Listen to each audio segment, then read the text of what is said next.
Hello everyone, good morning to all of you. Welcome to current affairs logics. Friends, आज है 4 अप्रैल और इस video में हम 4 अप्रैल के सभी इंपॉर्टेंट करंट अफेयर्स के क्वेश्चंस कवर करेंगे।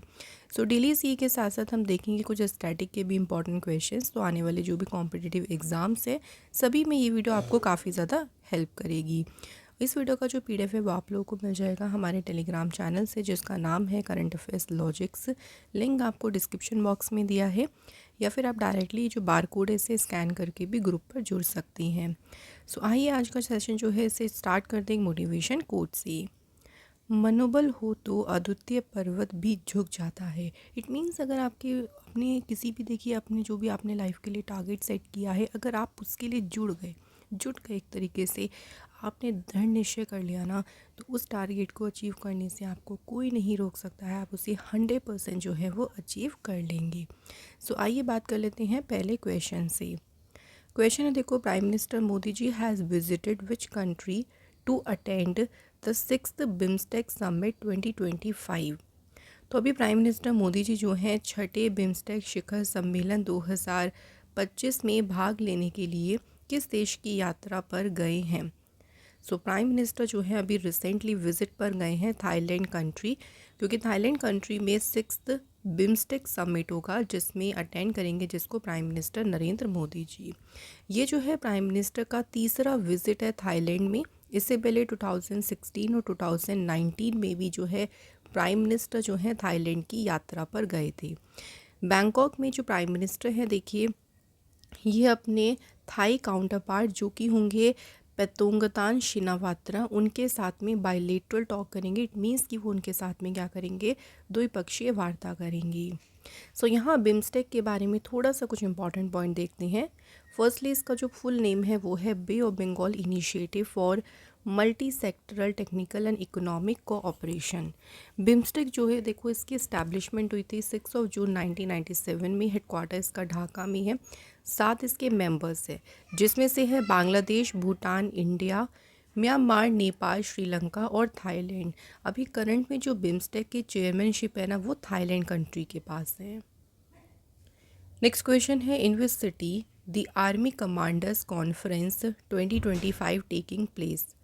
सेना कमांडर्स का जो सम्मेलन है ये किस शहर में हो रहा है। तो ये जो कॉन्फ्रेंस है देखो फ्रेंड्स, ये हुई है आपकी कहाँ पे, न्यू दिल्ली में। ठीक है, इस कॉन्फ्रेंस का नाम है आर्मी कमांडर्स कॉन्फ्रेंस और ये 1 अप्रैल से 4 अप्रैल तक न्यू दिल्ली में हुई थी। इसको चेयर किया था डिफेंस मिनिस्टर राजनाथ सिंह ने। ये जो कॉन्फ्रेंस हुई थी, इनका मेन फोकस क्या था इसमें, तो एक तो था national security review, operational priority, emerging challenging, जो भी नए नए चैलेंजेस उभर रही हैं, और आर्मी रिफॉर्म्स। तो इन सभी पे फोकस किया गया था इस कॉन्फ्रेंस में। तो यहाँ से हमें क्वेश्चन 2 बन सकते हैं। एक तो वेन्यू पूछ सकते हैं, सेकंड क्वेश्चन ये आ सकता है कि इसको किस मिनिस्टर के द्वारा इसको चेयर किया गया। नेक्स्ट क्वेश्चन है, recently the chapata chilli, also इसे टोमेटो चिली भी कहते हैं, और अभी से GI टैग देखो रिसीव हुआ है। This is associated with which state. So ये जो चपाता चिली है ये कौन सी स्टेट से संबंधित है, तो इसका संबंध है तेलंगाना से, एंड रिसेंटली इसे मिला है देखो GI टैग। अगर हम जिस चिली के बारे में बात करें तो इसका देखो ब्राइट रेड कलर, और इसकी माइल्ड पंजेसी, यानी इसमें जो तीखापन है ना वो हल्का है। हाई मॉइस्चर रिटेंशन, इसमें उच्च नमी धारण की क्षमता है। इसको पिकल की तरह, मतलब इसको अचार बनाने में यूज़ कर सकते हैं। इसको नेचुरल फूड कलरिंग में यूज़ होता है। ये स्पाइस एक्सट्रैक्ट में जो है इस चिली को यूज़ किया जाता है। इस चिली को एक्सपोर्ट भी करते हैं, जैसे US, China, UK, Germany, Europe, इन सभी मार्केट में जो है इस चिली को एक्सपोर्ट भी किया जाता है। तो मेनली याद रखना है कि ये कौन सी स्टेट से है, तो ये है तेलंगाना से।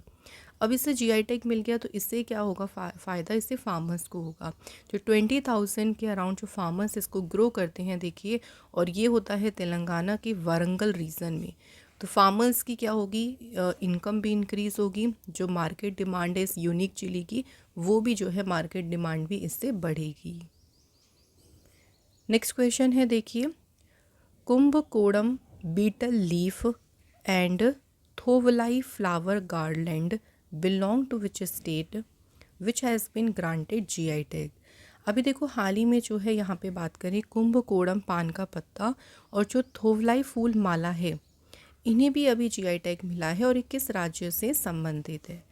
तो ये प्रोडक्ट बिलोंग करते हैं तमिलनाडु से, ठीक है। और ये जो है तमिलनाडु से बिलोंग करते हैं जिन्हें जीआई टैग मिला। जो कुंभम कोड़म बीटल लीफ है ये थंजावुर रीजन में ग्रो मतलब वहाँ पे का स्पेशल है। एंड जो थोवलाई फ्लावर गार्डलैंड है ये है कन्याकुमारी से। इन दोनों प्रोडक्ट को जीआई टैग मिला और जीआई टैग में तमिलनाडु में सबसे ज़्यादा दिखे प्रोडक्ट्स हैं।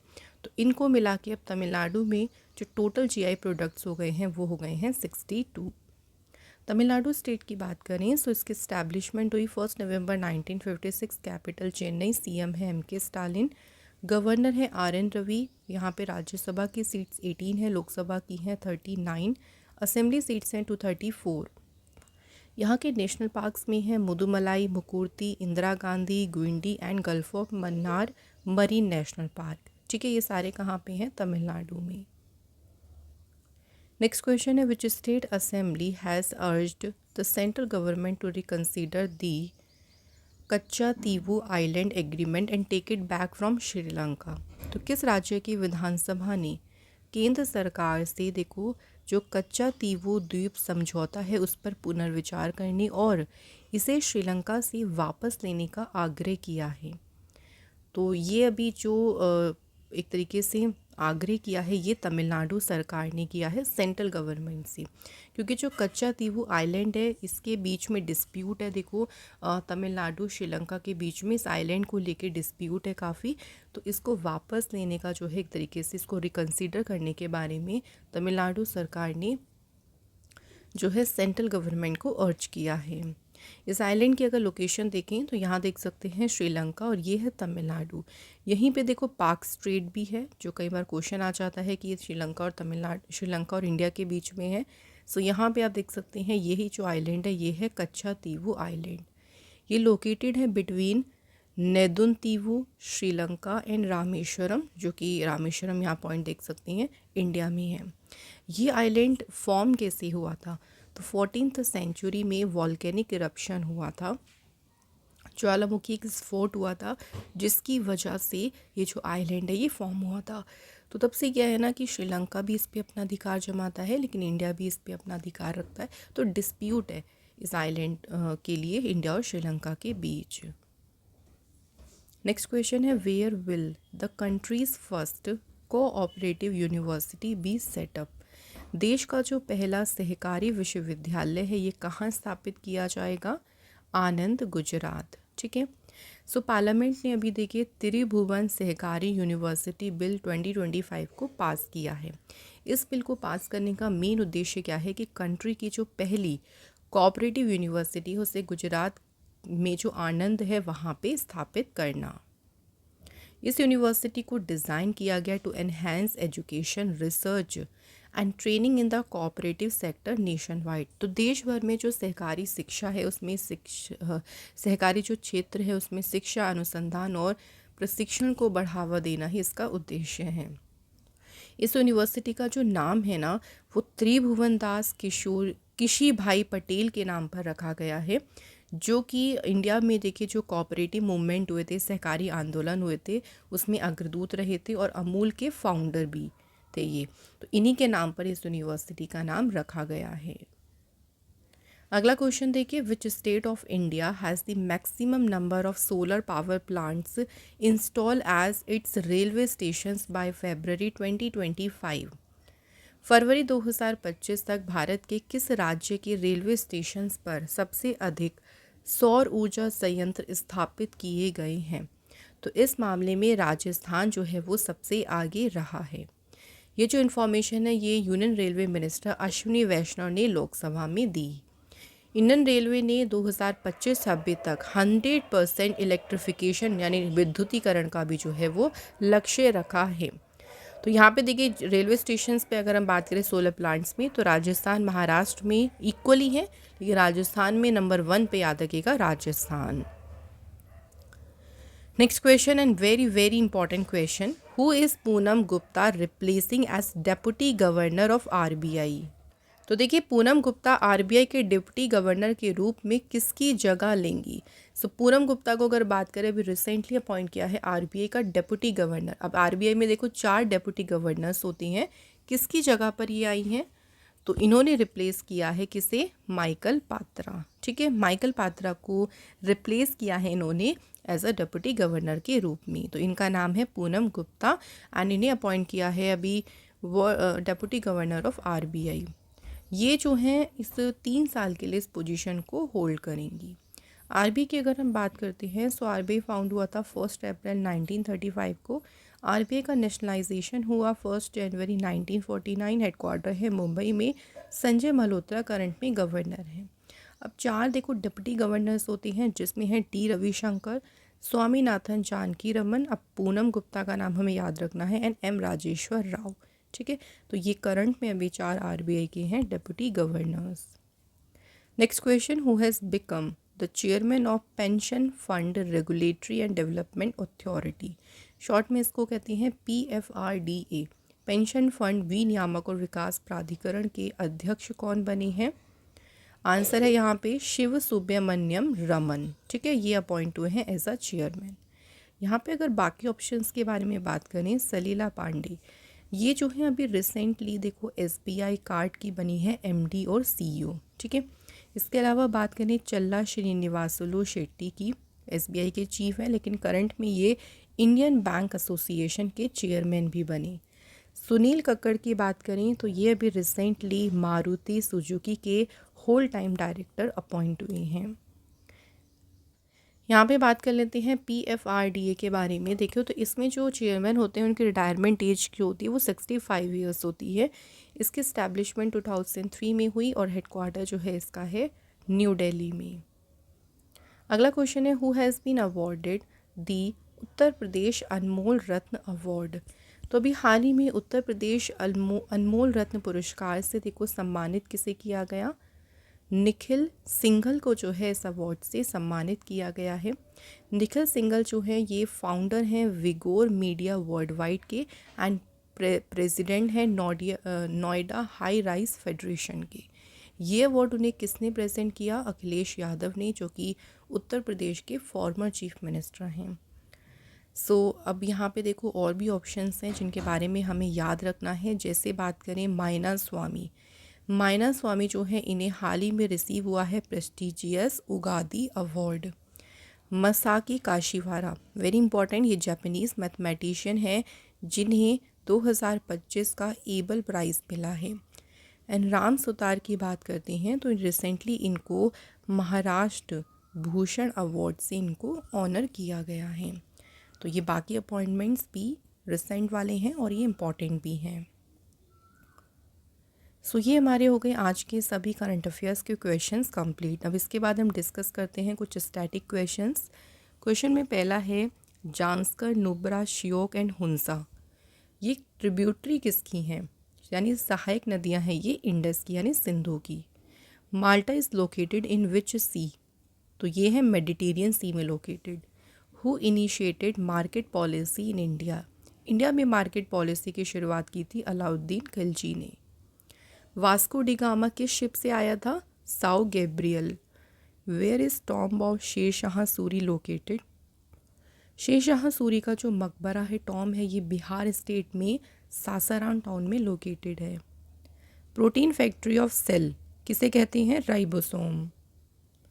Lord Mahavira was the last of tirthankar of dash. Lord Mahavir जो थे वो जैन धर्म के लास्ट तीर्थंकर थे। Which state has the largest coast line in India, जो सबसे बड़ी कोस्ट लाइन है वो गुजरात की है। मास्टर ग्लैंड किसे कहा जाता है, पिट्यूटरी ग्लैंड को। Which is the largest blood vessel in the body, ये है ओटा। Who is the father of modern genetics, modern genetics के फादर कहते हैं ग्रेगर मेंडल को। लुइस पाश्चर इन्होंने किस वैक्सीन को इन्वेंट किया था, रेबीज़ के लिए। After entering Bangladesh the main branch of the Ganga is known as, तो गंगा की जो मेन ब्रांच है जब बांग्लादेश में देखिए एंटर कर जाती है तो उसे कहते हैं उस टाइम पे पद्मा। ठीक है, तो स्टैटिक कंप्लीट। अब CA के कल के रिवीजन क्वेश्चन देख लेते हैं। Who has introduce the Waqf amendment bill 2025 in the Lok Sabha, तो जो वक्फ संशोधन विधेयक इसे लोकसभा में इंट्रोड्यूस किसने किया था? किरण रिजिजू ने। How many years of project tiger were completed on 1 अप्रैल 2025? तो 52 ईयर्स कंप्लीट हो गए हैं प्रोजेक्ट टाइगर के। इस प्रोजेक्ट को शुरू किया गया था 1 अप्रैल 1973 को। Where is the developed India youth parliament organized? तो ये ऑर्गेनाइज किया गया न्यू दिल्ली में। What is the name of the new cooperative based taxi service being launched by the Indian government? तो जो नई सहकारी आधारित टैक्सी सेवा शुरू की गई उसका नाम क्या रखा है? सहकार taxi. Recently by when has the central government announced to make India Naxal free? केंद्र सरकार ने कब तक भारत को नक्सल मुक्त बनाने की घोषणा की है? मार्च 2026 तक। विच स्टेट गवर्नमेंट जिसने 4 दिन का स्कूल चले हम कैंपेन शुरू किया है? Answer Madhya Pradesh. Next question में पूछा है कि जो सरहुल फेस्टिवल है ये किस स्टेट में मनाया गया है? तो ये मनाया गया है झारखंड स्टेट में। Which Indian state launched the first free fine rice scheme? पहली बार निशुल्क उत्तम चावल योजना किसने शुरू की है? तो ये शुरू की गई तेलंगाना सरकार ने। Who will be honored with the prestigious Ugadi award? Andhra Pradesh सरकार के द्वारा जो प्रतिष्ठित उगादी पुरस्कार है ये दिया गया है मायना स्वामी को। सो फ्रेंड्स, ये हमारे सभी रिवीजन क्वेश्चंस भी कंप्लीट हो गए हैं। इसके बाद हम लास्टली बात करते हैं टेस्ट क्वेश्चन की। कल जो आप लोगों से टेस्ट क्वेश्चन पूछे थे उसमें पहला था आईफा अवार्ड्स में बेस्ट फिल्म का अवार्ड किसे दिया गया? लापता लेडीज़। एंड सेकंड था सुभद्रा योजना किसने शुरू की? उड़ीसा गवर्नमेंट ने। तो thank you very very much, आपने हमें अच्छे से आंसर्स शो करे हैं एंड कमेंट किया है, उसके लिए बहुत बहुत शुक्रिया। तो इसी तरह आज के टेस्ट क्वेश्चंस में बात करते हैं पहले क्वेश्चन की। जदिया स्वामी फेस्टिवल जो है ये किस राज्य में मनाया गया? ठीक है, ये आप बताना स्टेट का नाम। और दूसरा क्वेश्चन क्या है? माधव नेशनल पार्क जो भी बना है भारत का 58th टाइगर रिजर्व, ये कौन से स्टेट में है? वेरी इंपॉर्टेंट क्वेश्चन, ठीक है, इसको ज़रूर याद रखना है। एंड आप हमें इन दोनों क्वेश्चन के आंसर कमेंट करके ज़रूर लिखें। एंड इसी के साथ फ्रेंड्स आज का हमारा जो डेली सीए का सेशन है वो कंप्लीट हो गया है। अगर आपको फ्रेंड्स हमारी वीडियोस अच्छी लगती हैं, हेल्पफुल लगती हैं अपने एग्ज़ाम के लिए, तो प्लीज़ इन्हें लाइक और शेयर किया करें और चैनल को भी प्लीज़ आपसे रिक्वेस्ट है कि सब्सक्राइब ज़रूर करें। Thank you so much for watching this video.